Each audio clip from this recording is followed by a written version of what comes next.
poder me esforçar para transmitir o recado de Jesus a você. Marcos capítulo 15, verso 37. Marcos 15, 37. Diz assim a palavra de Deus: Jesus, porém, com um alto brado, expirou. Leia comigo no 3. 1, 2, 3. Jesus, com um alto brado, expirou. Curve sua cabeça, feche os seus olhos, peça ao Senhor para falar com você nesta manhã, nesse domingo de ceia. Pai bendito, a tua presença está aqui e nosso coração tem muita alegria de perceber que o Senhor está entre nós. Mas há uma guerra agora, uma guerra que eu não posso ignorar, uma guerra para que eu saia vazio, saia sem informações, sem cuidado. E tem coisas que só a tua palavra pode fazer. Então eu te peço, fala conosco, Senhor. Dê-nos a direção necessária, o cuidado necessário. Sara-nos, perdoa-nos, alinha-nos, é o nosso desejo, em nome de Jesus. Eu já li esse texto muitas vezes, mas ontem, meditando sobre o que falaríamos aqui, esse texto me pegou, sabe? Porque nada que tem na Bíblia está aqui por acaso. Esse é um detalhe de Jesus no momento mais difícil da crucificação, momento de agonia. E Marcos diz: Jesus, dando um grande brado, expirou.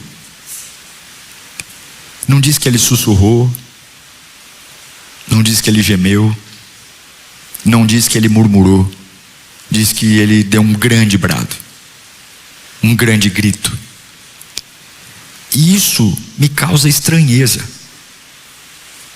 porque quem está morrendo numa cruz, normalmente pela história e sabendo como é a crucificação, não tem força para gritar.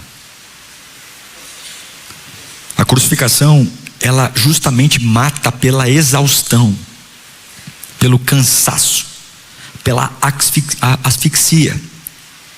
E Marcos está dizendo que mesmo depois de perder tanto sangue, tanto líquido, tanta energia, mesmo quando os pulmões começam a falhar, Jesus, ele faz um esforço gigantesco para dar um grande brado. Esse brado não está aqui por acaso, porque esse brado revela que Jesus não estava sendo vencido, mas ele estava entregando a própria vida. Ele estava entregando a sua vida por uma causa. Em João 10,18 diz que ninguém a tira de mim, eu a dou por minha própria vontade. Jesus não foi morto, Jesus entregou a vida. A cruz não foi um acidente, irmãos. A cruz não foi uma fatalidade. Foi uma entrega voluntária de um Deus que sabia o que estava fazendo e por que estava fazendo o que estava fazendo.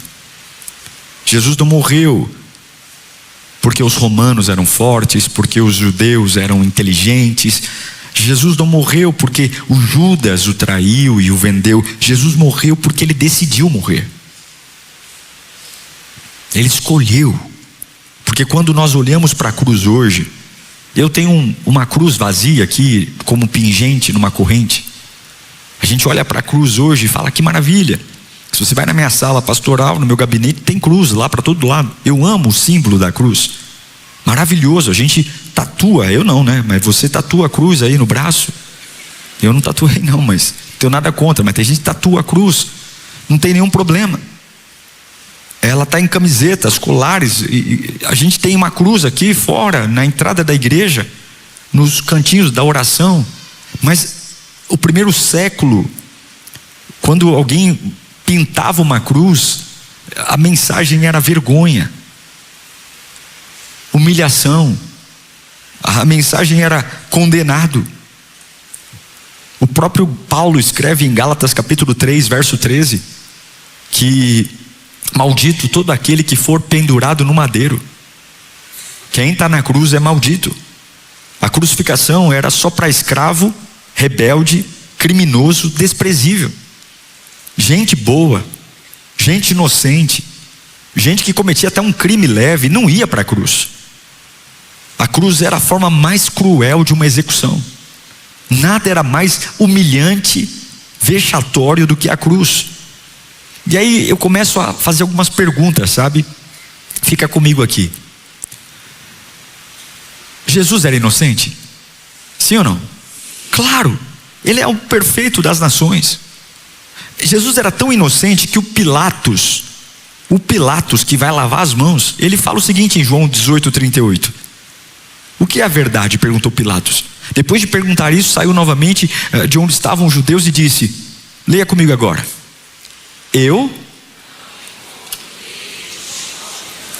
O próprio Pilatos está dizendo: esse camarada não tem nada para eu acusá-lo. O Judas, o traidor, lá em Mateus 27:4, o próprio Judas, ele vai dizer: pequei pois traí sangue inocente. O Judas, o centurião romano, o guarda romano que vai conduzir Jesus até a cruz, Marcos 15:39.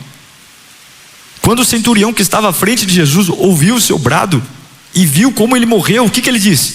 Verdadeiramente, esse homem era filho de Deus. Então a pergunta que fica no meu coração: Pilatos, Judas, os soldados romanos olham para ele e falam: esse camarada, ele é diferente, ele não é culpado. Então a pergunta que fica é: então por que alguém inocente morreu uma morte reservada para culpados? A Bíblia responde no Isaías 53:5. Ele foi transpassado por causa das nossas transgressões, esmagado por causa das nossas iniquidades. Ele não morreu por causa dele. Veja que o Isaías diz: não foi por causa das transgressões dele, pecados dele, mas Isaías diz: por causa das nossas transgressões, por causa dos nossos pecados.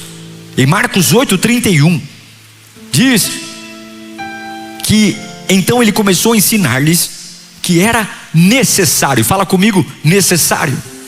O Filho do Homem tem que sofrer, tem que ser rejeitado pelos chefes sacerdotes, pelos mestres. Jesus sabia exatamente o que estava caminhando, ele sabia. E o que eu quero conversar com você é: o que esse momento de dor tirou de Jesus, arrancou dele? O que esse momento trouxe? Porque, gente, era muito necessário. Em Marcos 10:33 e 34 vai deixar claro que antes da cruz, Jesus sabia cada detalhe do que ia acontecer com ele. Jesus sabia da chicotada, da humilhação, do espinho, do cravo, ele sabia de tudo. E por que ele foi mesmo assim? A cruz, a gente não pode normalizá-la como algo banal. Por isso que a gente ceia todos os meses, porque todos os meses vai passar um videozinho aqui com Jesus sofrendo. Não é porque a gente gosta de ver isso, nós temos que lembrar, porque é muito simples no dia a dia, na correria de supermercado, faculdade, escola, filho, marido, emprego, cinema, jogo de futebol, Copa do Mundo, eleição, PT, PSDB, Bolsonaro, Lula. É muito normal a gente começar a se envolver com as coisas e esquecer o porquê nós estamos aqui. A cruz fala de um sofrimento emocional nunca antes visto. Uma coisa é sofrer, outra coisa é sofrer sabendo exatamente o que está chegando. Jesus sofreu emocionalmente. Ele não foi surpreendido pela cruz. Uma coisa é você está vivendo a tua vida, toca o telefone e uma bomba cai no teu colo. Outra coisa é você ir para uma jornada que você sabe cada capítulo do sofrimento. Você sabe. Ele sabia quem ia trair, ele sabia quem ia negar, ele sabia quem ia abandoná-lo, ele sabia quem ia ficar em silêncio quando ele mais precisava de companhia. Ele sabia tudo. Em Lucas 22:44, isso estampa na minha cara uma verdade. Estando angustiado, ele orou ainda mais intensamente. O seu suor era como gotas de sangue que caíam no chão. Sabe o que é isso? Pressão máxima, agonia maior, angústia profunda. E quem passou por isso? Satanás? Um demônio vagabundo? Não, o meu Deus, o teu Deus. A gente não pode esquecer. A gente não pode ficar só assim: cura o meu câncer, Senhor, abre uma porta de emprego, Senhor, meu filho. A gente tem que parar e lembrar o que importa também. A alma dele estava sendo esmagada antes que o corpo dele fosse tocado por um chicote. A alma dele estava sendo esmagada antes que alguém cuspisse nele.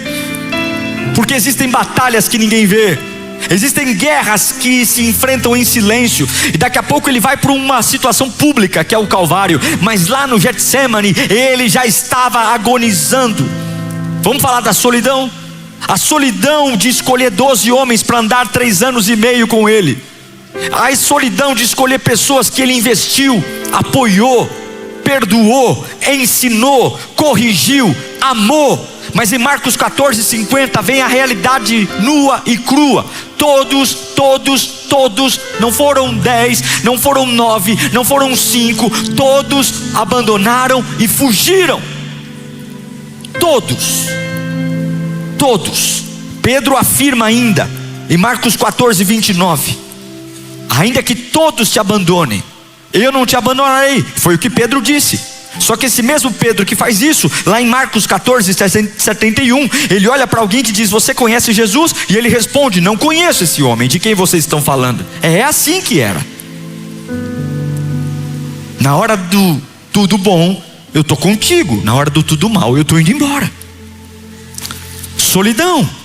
Vamos falar de traição. Traição, porque o Judas não aparece do nada. O Judas não começou a manifestar sua traição no dia que ele vendeu Jesus por moedas. Não. Em João 12:6, ele não falou isso por se interessar pelos pobres, mas porque Judas era o quê?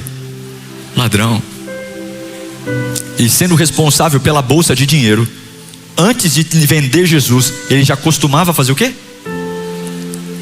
Tirar o que nela havia colocado. Antes de vender Jesus, Judas já roubava. Porque ninguém cai da noite por dia. Toda queda começa com concessões invisíveis. Então ele é traído, ele agonia, ele fica só. E agora vamos falar de uma dor terrível também: abandono. Abandono de quem? Do próprio pai. A maior dor que Jesus passou foi essa. Porque Judas foi embora, Pedro negou, os discípulos fugiram. Mas lá em Mateus 27:46, essa é a maior dor. Por volta das 3 horas da tarde, ele bradou em alta voz: Eli, Eli, lama sabachthani. Vamos ler agora, a partir de agora, que significa: meu Deus, por que me abandonaste? Quando a gente entende isso, a gente percebe que a cruz não foi só sofrimento físico, não foi só prego na mão, coroa de espinho na cabeça, não foi só humilhação pública, mas foi uma substituição. Ele ocupando um lugar que deveria cair sobre nós, e nós ocupando um lugar que era dele. A ira de Deus, que era para mim, o juízo de Deus, que era para mim, a condenação de Deus, que era para mim, a separação que era entre eu e Deus por conta do meu pecado, tudo que o pecado produziu de ruim em mim, tudo que me tornou nojento, asqueroso, indigno, podre, tudo se cumpre o que Isaías 53:5 diz: o castigo que nos trouxe a paz estava sobre ele. Ele foi castigado emocionalmente, mas não foi só isso, ele foi castigado espiritualmente. A alma de Jesus sofreu, mas o espírito também.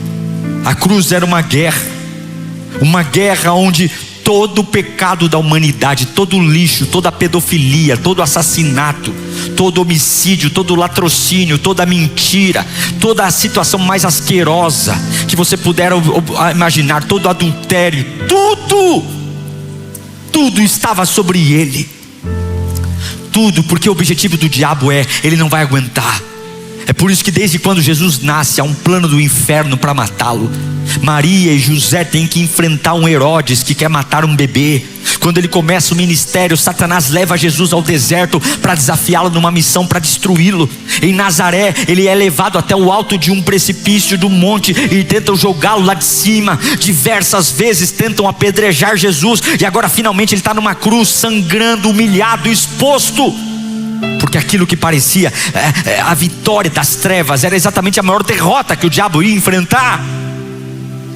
E por isso que Paulo escreve em Colossenses 2,15, ele escreve que, e tendo despojado os poderes e as autoridades, humilhou-os publicamente, quando triunfou sobre eles na cruz. Jesus sofreu espiritualmente, sofreu porque o peso do pecado estava sobre ele. Eu não sei se você já foi acusado injustamente, mas quem já foi, talvez sinta 0,0000000 o que Jesus sentiu. É quando alguém olha para você e te acusa de um crime que você não cometeu, uma injúria, uma calúnia. É algo devastador, porque quando você sabe que fez, você baixa a cabeça. Mas baixar a cabeça por algo que você sabe que não fez, dói demais, pois ele nunca cometeu um crime, e agora a humanidade inteira transferiu sua culpa para ele. E não foi só isso, gente. A ira de Deus estava sobre Jesus. Ele não foi ali sofrer fazendo um teatro. Todo o nojo que Deus tinha do homem por conta do pecado, o Pai teve que virar as costas para o próprio Filho na cruz. Jesus não estava apenas sofrendo por causa dos homens, ele estava sofrendo por conta da justiça de Deus. Deus tinha que cumprir a justiça. O homem merecia morrer, eu merecia morrer.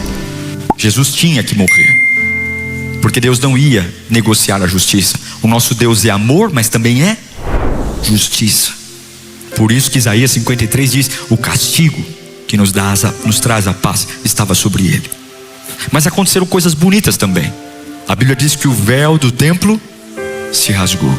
Em Marcos 15:38 diz que o véu do templo se rasgou em duas partes, de alto a baixo, para que todo homem, não importa a origem, o país, a raça, o nome, a cor da pele, não importa a origem, todos os homens tivessem acesso a um novo caminho que estava sendo aberto naquele momento. Um caminho que não foi gerado com riso, um caminho que não foi gerado com beijos e abraços, mas um caminho que foi gerado com o maior nível de sofrimento que alguém já pôde passar. E naquele momento Jesus se torna uma avenida para acesso para todos aqueles que estão se afogando, sendo queimados pelo pecado. E é por isso que o autor aos Hebreus diz em Hebreus 10:19: portanto, irmãos, tendo plena confiança para entrar no santíssimo lugar pelo sangue de Jesus. Adão perdeu um jardim e Cristo recuperou o jardim na cruz. Adão perdeu a comunhão e Jesus recuperou-a na cruz. Ele sofreu muito emocionalmente, muito espiritualmente, e sofreu muito fisicamente.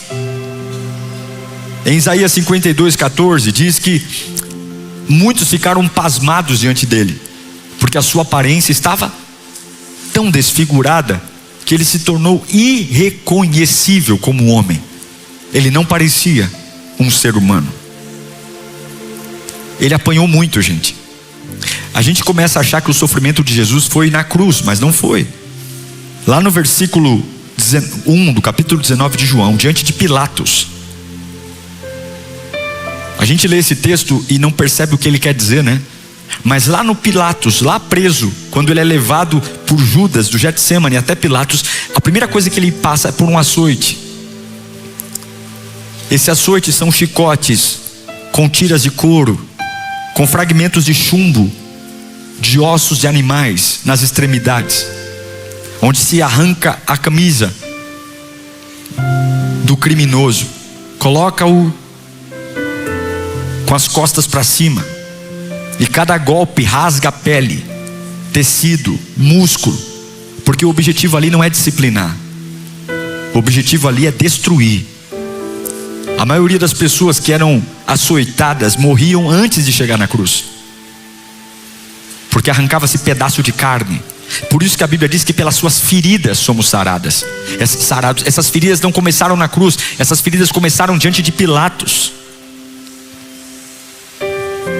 Colocam sobre ele uma coroa de espinhos, uma coroa com espinhos tão grandes, tão densos, que penetram o crânio. Em Mateus 27:29 deixa claro que eles vão tecer uma coroa de espinhos e colocam sobre a sua cabeça para machucar, para humilhar. Já que você é o rei, então reine aqui com uma coroa de espinhos. O rei dos reis recebe uma coroa, não de ouro, mas de espinho. A morte mais impressionante, a morte mais terrível, não matava pela hemorragia, não, ela matava pela asfixia. Se pregavam as mãos e os pés, e quando a pessoa estava suspensa pelas mãos e os pés com os pregos, o corpo ficava suspenso, e o pulmão tinha dificuldade em funcionar. Então, para respirar, ele precisava ficar ereto, ele precisava se erguer. Mas todas as vezes que ele se erguia, ele colocava o peso nos pés, e os pés estavam perfurados por um prego.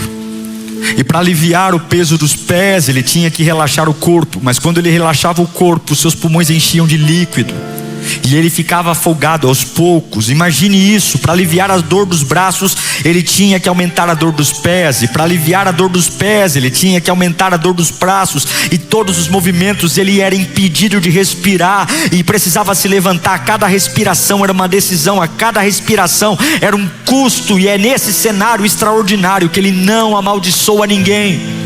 É nesse cenário extraordinário que ele não ameaça ninguém, ele não fala nenhum palavrão, ele não se revolta, ele não fala nada, nenhuma palavra torpe. É nesse momento que ele sabe que está mudando a identidade da história humana. E ele fala 7 coisas na cruz, e aqui eu encerro. Eu quero falar cada uma delas, porque o objetivo é o que essa dor está provocando em você. Que monstro você está virando por conta desse momento? O que você está virando? Que bicho eu e você estamos virando? Porque eu estou pintando um quadro de uma realidade, e o meu modelo não é político, o meu modelo não é meu pai, não é minha mãe, o meu modelo se chama Jesus Cristo. Eu me espelho em Jesus. Eu tenho muitas pessoas que admiro nessa vida, mas nenhuma delas ocupa o trono do meu Jesus. Eu vou seguir o exemplo dele, eu vou viver o que ele viveu, eu vou falar o que ele viveu, eu quero pensar como ele pensou. Ele não veio a esta terra para ser apenas um pingente na minha corrente. Ele não veio até essa tela para que no final do ano, no Natal, eu dê presentes para minha mãe e para o meu pai. Ele não veio apenas para eu vir cantar meia dúzia de música. Ele veio aqui para ser o modelo da minha vida. Eu preciso ser um cristão, um pequeno Cristo. A primeira palavra que ele diz, fala comigo, perdão. No momento mais difícil, em Lucas 23:34, ele vai dizer: Pai, perdoa-lhes, porque eles não sabem o que fazem. Jesus não libera essa palavra quando está ressurreto, bonitão, com roupas brancas e desfilando, dizendo: eu ressuscitei. Ei Maria, Rabone, eu ressuscitei. Não. Ele está lá, lascado, sangrando, humilhado, sem nada, agonizando, o pulmão enchendo de líquido, os pés arrebentados, as mãos arrebentadas, soldados rindo dele, esponja de vinagre na boca, enquanto toda a multidão grita. Ele olha para essa multidão e não fala assim: quando isso passar eu perdoo vocês, quando a vida melhorar eu perdoo vocês, quando as coisas ficarem mais tranquilas eu perdoo vocês. Não, enquanto ele estava sofrendo, ele perdoou. Em 1 Pedro capítulo 2 verso 23, Pedro registra isso: quando ele era insultado, não revidava; quando sofria, não fazia ameaças, mas entregava-se àquele que julga com justiça. A cruz manda você amadurecer, porque imaturidade é permitir que o erro do outro determine quem você é. Levanta a mão para cá. Nesse momento da tua vida, se você é um cristão, você vai ter coragem de perdoar os seus algozes, porque você não depende do mal que fizeram a você, você depende do chamado que está sobre você. Grita: eu vou amadurecer, pois a cruz e a dor vai revelar que você é capaz de perdoar. Bata a mão no peito e diga: eu sou capaz de perdoar. Segunda coisa que Jesus fez, fala comigo, esperança. Ele está lascado na cruz, lascado. Mas Lucas 23:43, arrebentado, ele olha para alguém que está pregado numa cruz do lado dele. Ele está vivendo o pior momento dele, porque ele era 100% homem. E ele olha para um ladrão que merecia estar ali, merecia todinho morrer. E ele fala: em verdade lhe digo que hoje você estará comigo no paraíso. Isso é absurdo. Isso é absurdo. Jesus está morrendo. A dor não sequestrou a missão dele, meu Deus do céu. A dor não derrubou o propósito dele. O ladrão não tem obra nenhuma para apresentar. O ladrão, ele não tem passado para defender. O ladrão não tem nada, nem tempo para reconstruir a vida, nada. A única coisa que o ladrão apresentou foi uma fé de olhar para Jesus do lado dele e falar: eu creio que você é o Cristo. Uma fé. Aí o ladrão, o que o ladrão diz? A única coisa que ele diz está no versículo 42 de Lucas 23. Ele vai dizer, o ladrão: Jesus, lembra-te de mim quando entrares no teu reino. E o que Jesus diz para ele? Hoje mesmo você estará comigo no paraíso. É isso que a cruz me pede: amadureça. Porque maturidade é continuar cumprindo o propósito de Deus, mesmo quando você estiver sofrendo. Mesmo quando você estiver sofrendo, você não pode abandonar o propósito. Você não pode dizer: olha, Deus vai ter que entender, porque eu estou sem cabeça para seguir adiante. Ei, vai lamber sabão. Você pode olhar para Jesus e seguir o caminho dele. Você pode sim estar no pior momento da tua vida e abençoar pessoas ainda. Você pode ter um filho nas drogas e ainda orar para outras pessoas saírem das drogas. Você pode ter um filho doente internado no hospital e olhar para alguém que tem um outro filho e dizer: eu não sei se Deus vai curar meu filho, mas eu posso orar pelo seu e eu creio que Deus vai curar. Você não pode ocupar o lugar do centro. Jesus está dizendo: amadureça, porque eu mesmo na cruz continuo vivendo a missão. Amadureça. Não use o seu sofrimento como desculpa. Não use. A terceira palavra da cruz é responsabilidade. Em João 19, 26, ele olha para a mãe dele. Qual é o nome da mãe dele? Maria. Ele diz: Maria, está aí o seu filho. No versículo 27, ele olha para João. João era o caçula, o discípulo caçula. E ele diz: aí está tua mãe. É muito provável que José já tinha morrido nesse momento. Então ele está preocupado com a mãe dele, da mãe dele não ficar desamparada. Então ele diz para João: João, Maria agora é sua mãe. Maria, João agora é seu filho. Ele está no pior momento dele. Ele está morrendo, mas ele continua cuidando. Ele está morrendo, mas ele continua vendo Maria e João. Ele continua estabelecendo responsabilidades, porque a dor normalmente nos torna pessoas autocentralizadas. Eu só penso em mim. Olha, eu não quero nem saber de nada. Eu estou sofrendo tanto que eu só estou preocupado com a minha recuperação. A gente só pensa em nós, mas não é sobre o meu problema, a minha dor. Existem pessoas que cantam bem, pregam bem, profetizam bem, mas não cuidam da sua família, sabe? E a cruz exige amadureça. Paulo vai dizer em 1 Timóteo 5,8: se alguém não cuida dos seus parentes, especialmente os da sua própria família, negou a fé e é pior que o descrente. Cuida da sua família. No seu pior momento, continua sendo responsável pelas finanças, pela paz. Não usa sua dor como desculpa para você pôr o pé no freio e falar: quer saber, vou largar tudo. Seja responsável. Jesus foi responsável, porque pessoas maduras continuam cuidando daquilo que Deus lhes confiou, mesmo nos momentos difíceis. Continue cuidando. Pare de usar a dor como desculpa. Pare. Jesus perdoou na cruz. Jesus deu esperança. Jesus teve responsabilidade. Quarto, Jesus diz em João 19, 28 que ele teve o quê? Lá no finalzinho, o que ele teve? Sede. Porque a cruz também é um lugar de humanidade. Sede é uma sensação do homem. O Criador do mundo está com sede. O sustentador de todas as coisas tem sede. O Filho de Deus, a segunda pessoa da Trindade, tem sede. Porque a encarnação foi completa. Ele não veio disfarçar. Ele tem sede. Por isso que Hebreus capítulo 4, verso 15 diz que a gente não tem um sumo sacerdote que não possa se compadecer da gente, das nossas fraquezas, mas sim alguém que, como nós, passou por todo o tipo de tentação. Ainda que sem pecado, ele conheceu a dor, o abandono, a perda, o cansaço, a rejeição, a sede. E sabe o que Jesus está ensinando também na cruz? Que maturidade é reconhecer que a gente sempre tem necessidades. Sempre. Não existe força maior do que admitir a nossa dependência de Deus. Ele não se fez de forte. Ele disse: eu tenho uma necessidade, alguém pode me dar água?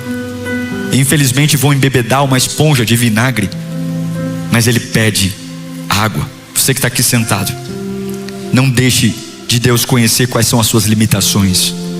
Se você não consegue ser forte numa área importante da sua vida, peça ajuda a Deus. Não espere ser tarde demais para pedir ajuda. Não espere perder tudo para dizer para Deus que você tem sede. A cruz também ensina. A quinta, sacrifício. Em Mateus 27:46, ele diz: meu Deus, por que me abandonaste? Meu Deus, por que me abandonaste? Ele não diz por que me feriram. Ele não diz por que me traíram. Ele não fica dizendo: ai, está doendo esse cravo na minha mão. Ai, está doendo essa coroa de espinho. Não, ele está dizendo: Deus, por que o Senhor, isso aqui é fichinha, isso aqui não é nada, essa espada, por que o Senhor me abandonou? Há um sacrifício de culpa, de condenação, de dívida. Em Isaías 53:6 diz que o Senhor fez cair sobre ele toda a iniquidade. Toda, fala comigo, toda a iniquidade. Toda. Não era o pecado dele, era o nosso. A cruz não é só uma demonstração de amor, é a demonstração da justiça e do amor caminhando juntas. Ele sacrificou muito, gente, muito. Então amadureça. Amadureça, porque maturidade é entender que não existe ressurreição sem sacrifício. Você não vai restaurar sua casa sem sacrifício. Você não vai voltar a ter uma sanidade mental sem sacrifício. Você não vai voltar a ser uma pessoa feliz sem sacrifício. Não adianta você vir aqui e achar que é maravilhoso estar aqui, porque a Lírio está no hype, e aqui é muito gostoso mesmo. Dá até para ficar aqui sem Deus, de tão gostoso que é a igreja. Aqui é tudo tão maravilhoso que a gente talvez nem precise tanto de Deus. E talvez essa seja a luta de uma igreja que cresce. Saber que o ambiente é gostoso, o ambiente é agradável, mas nada aqui vale a pena se Jesus não estiver aqui. Nada aqui vale a pena, porque o que transforma você não é o quantas sensações positivas você recebe, mas é o quanto você é capaz de sacrificar por uma causa que Jesus está chamando. Venha para a cruz, sacrifique-se por mim. Não existe coroa sem cruz, não existe glória sem entrega, não existe. Não existe. A sexta palavra da cruz é redenção. Em João 19:30, Jesus diz: está consumado. Essa não é uma frase de derrota, é uma declaração de vitória. Tetelestai. Repita comigo: tetelestai. Essa palavra tetelestai era usada como um carimbo. Todas as pessoas que tinham uma dívida liquidada, sem faltar um centavo, sabe? Sem faltar nada, nenhuma pendência, nenhum saldo, havia um carimbo sendo na dívida. Tetelestai, que significa pago integralmente. Tetelestai. De novo, tetelestai. Dívida paga. Tetelestai. Quando Jesus diz: está consumado, está consumado, o que ele quer dizer? Tetelestai. Pago. Fala comigo: pago. Olhe para mim. Pago. Pago. Paulo vai escrever em Colossenses capítulo 2, verso 14. Cancelou o que estava escrito. Cancelou a escrita da dívida, tetelestai, que consistia em ordenanças e que estava contra nós. Ele removeu. Como que ele removeu? Pregando-a. Tetelestai. Acabou a dívida. Tetelestai. Fumei, bebi, cheirei. Tetelestai. Acabou a dívida. Tetelestai. Era uma pessoa perdida. Tetelestai. Acabou. Nasci para dar errado. Tetelestai. Acabou. Dívida paga integralmente. Não há nenhum crime, não há nem nada. Tetelestai. Acabou. A cruz diz: amadureça, porque pessoas maduras terminam aquilo que Deus as entregou. Você não pode parar no Getsemane porque tem tetelestai para você. Você não pode parar diante de Pilatos porque tem um tetelestai para você. Você não pode parar diante dos açoites porque tem um tetelestai para você. Você não pode parar diante das humilhações porque tem um tetelestai para você. Você não pode parar diante de cara feia de pessoas porque tem um tetelestai para você. Tetelestai significa redenção. Tetelestai é para aqueles que vão até o fim. Está consumado. Está consumado. Está consumado. E a última palavra da cruz, depois da redenção, está em Lucas 23:46. Jesus bradou em alta voz, brade comigo agora, 1, 2, 3. Pai, nas tuas mãos entrego o meu espírito. E tendo dito isso, depois de tudo, depois de toda a dor, toda a humilhação, todo o abandono, todo o sofrimento, Jesus está ali dizendo: eu ainda confio na vontade do Pai. Pai, eu entrego o meu espírito nas tuas mãos. Ele poderia estar dizendo: o que será de mim agora? Será que eu vou ressuscitar? Será que vai dar certo? Será que esse pecado do mundo inteiro não vai me sufocar? Não, ele está fisicamente arrebentado, emocionalmente arrebentado, mas ele continua confiando naquilo que o Pai está fazendo. Pai, eu entrego o meu espírito em tuas mãos. Depois de toda a humilhação, depois de todo o sofrimento, ele termina confiando. Isso é impressionante, porque o sofrimento não mudou a confiança de Jesus. Levanta a mão para cá. O teu sofrimento não vai mudar a tua confiança na missão do Pai. A dor não vai adulterar a fé. A cruz não vai destruir a dependência em Deus. Ele começa o ministério confiando em Deus lá no Jordão, e agora ele está no ápice da dor, continua confiando no Pai. É como Jó disse em Jó 13:15: ainda que ele me mate, eu continuarei esperando nele. É o que Abacuque diz em Abacuque 3:17: mesmo que a figueira não floresça, mesmo que não haja fruto na videira, mesmo que a safra de azeitonas decepcione e os campos não produzam alimento, mesmo que não haja ovelhas no curral, nem bois nos estábulos. Vamos, querido, muda o texto, muda aí, 18, muda. Ainda assim eu exaltarei no Deus do Senhor e me alegrarei no Deus da minha salvação. Eu quero dizer para você, erga a mão. A última palavra da cruz não é a dor. A última palavra da cruz é confiança. Eu entrego ao Senhor o meu espírito. Eu entrego ao Senhor. Eu entrego ao Senhor o meu espírito. Eu entrego. Eu encerro dizendo para você: eu construí todo o processo. São muitas informações para uma mensagem só, eu sei, mas eu queria pintar para você como um quadro toda a agonia, toda a dor emocional, espiritual e física.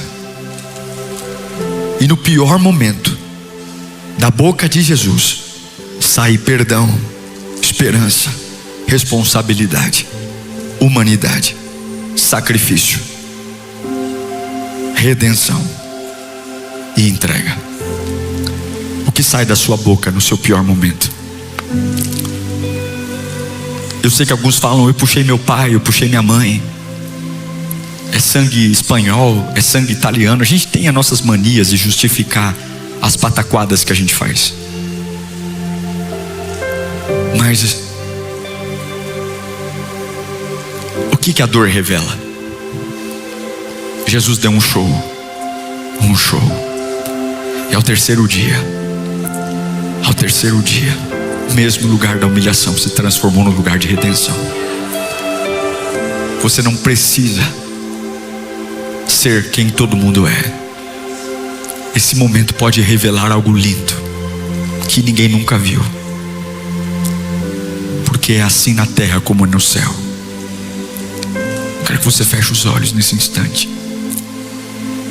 Quero que você pense em Jesus. Nunca se foi tão fácil ser cristão na nossa época.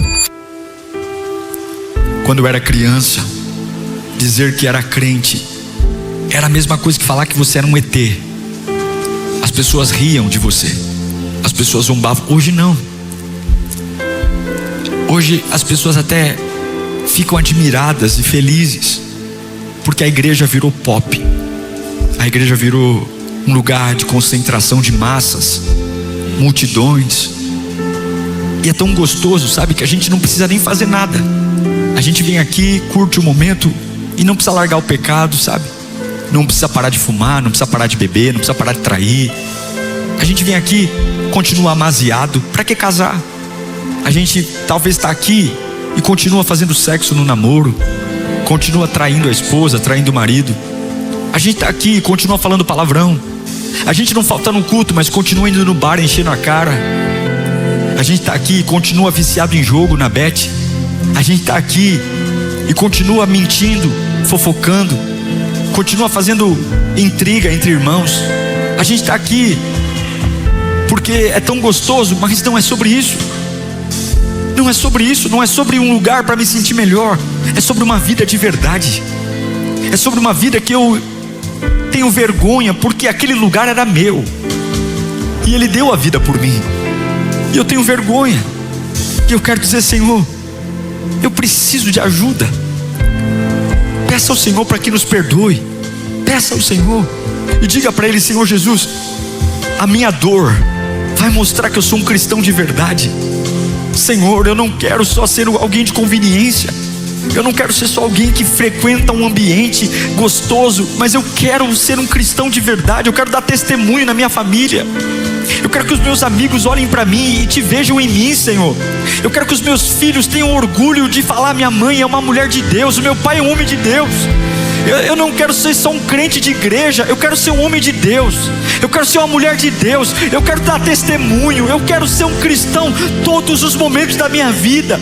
Eu quero viver a cruz, eu quero viver a morte da minha vontade, para viver a vontade de Deus, porque eu acredito na ressurreição, eu acredito no poder do Espírito Santo, eu acredito na vida nova, eu acredito numa transformação maior do que tudo pode acontecer. Eu creio. Ajuda-nos. Enfrenta seu pecado agora. Enfrenta seu pecado, enfrenta ele, ponha ele para correr. Talvez é um pecado que ninguém nunca disse, ninguém nunca viu. Enfrenta seu pecado, enfrenta e diga para ele: acabou. A partir de agora acabou, porque a dor não vai me tornar alguém pior. Eu vou me levantar, eu vou representar o reino de Deus nessa terra. Eu vou viver uma vida genuína, onde Jesus Cristo é o meu condutor, onde Jesus Cristo é o meu libertador. Eu vou viver uma vida plena. Eu não vou ser um cristão de carteirinha só, eu vou ser um cristão lavado no sangue de Jesus, porque eu quero o poder de Deus na minha vida. Eu quero alegria verdadeira, eu quero paz verdadeira, eu quero uma unção verdadeira. Eu quero ser de verdade. Coloque-se em pé em nome de Jesus. Coloque-se em pé.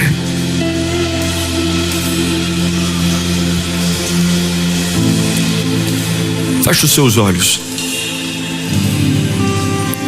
Eu queria que você não falasse nada. Eu quero orar por você. Só escute a oração.